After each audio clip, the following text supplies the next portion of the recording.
Hello दोस्तों, स्वागत है आप सभी का हमारे channel math and science test series में। तो हमने साइंस के सेट शुरू किए थे, तो उसमें से हमने 10 सेट कर लिए हैं। तो चलिए 11 सेट करते हैं।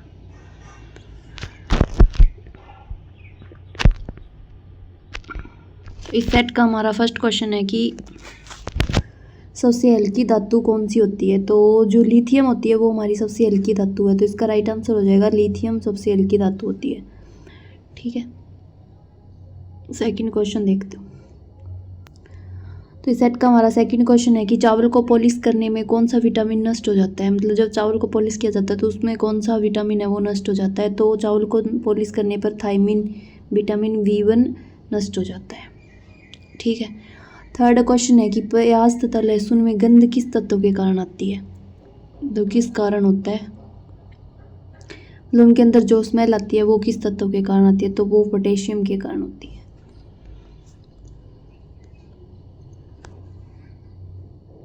फोर्थ क्वेश्चन, किस पदार्थ को लगाने से रक्त का बहना रुक जाता है। मतलब जो रक्त बहता है तो हम कौन सा पदार्थ लगाते हैं कि वो बहना रुक जाता है। तो वो फेरिक क्लोराइड।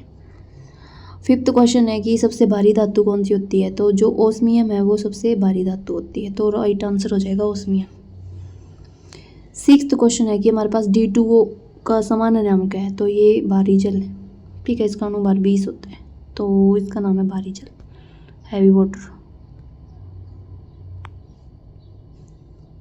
सेवंथ क्वेश्चन है कि पृथ्वी की भूपट्टी पर सर्वाधिक कौन सा तत्व मिलता है। तो दोस्तों पृथ्वी की भूपट्टी पर सबसे अधिक ऑक्सीजन मिलती है। तो ऑक्सीजन इसका राइट आंसर हो जाएगा। एट्थ क्वेश्चन है कि प्राकृतिक वर्ण के सिद्धांत को किसने प्रतिपादित किया था। तो प्राकृतिक वर्ण के सिद्धांत को डार्विन ने प्रतिपादित किया था। तो किया है।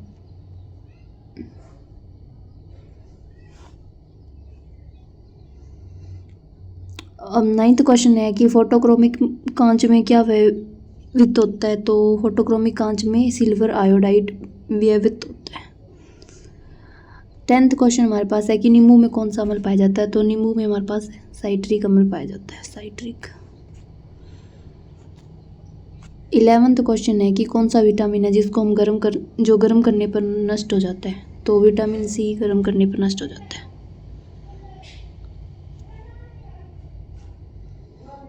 12वां क्वेश्चन है कि स्याही के धब्बे को मिटाने के लिए किस अम्ल का प्रयोग किया जाता है। तो जो स्याही का धब्बा है, इंक लगने पर हम किस अम्ल का यूज़ करते हैं, गुजैलिक अम्ल का यूज़ करते हैं।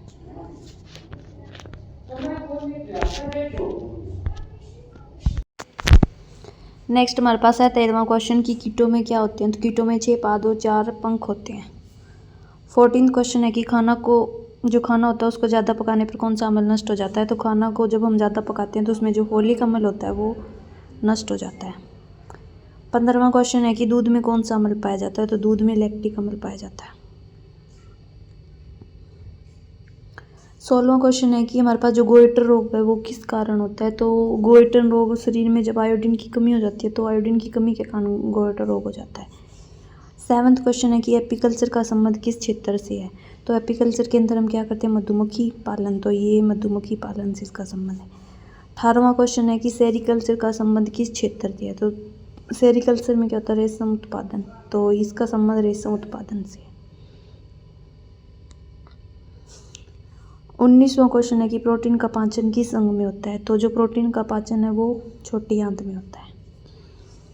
20वां क्वेश्चन हमारे पास है कि हीमोफीलिया किस प्रकार का रोग है। तो हीमोफीलिया हमारे पास आनुवंशिक रोग है, जेनेटिक। 21वां क्वेश्चन है कि दूध का फटना और दूध से दही बनना ये किस प्रकार की क्रिया से होता है। तो ये किण्वन क्रिया से होता है। दूध का फटना और दूध से दही बनना किण्वन क्रिया से होता है। ओके, थैंक यू दोस्तों, आज की वीडियो में इतना ही।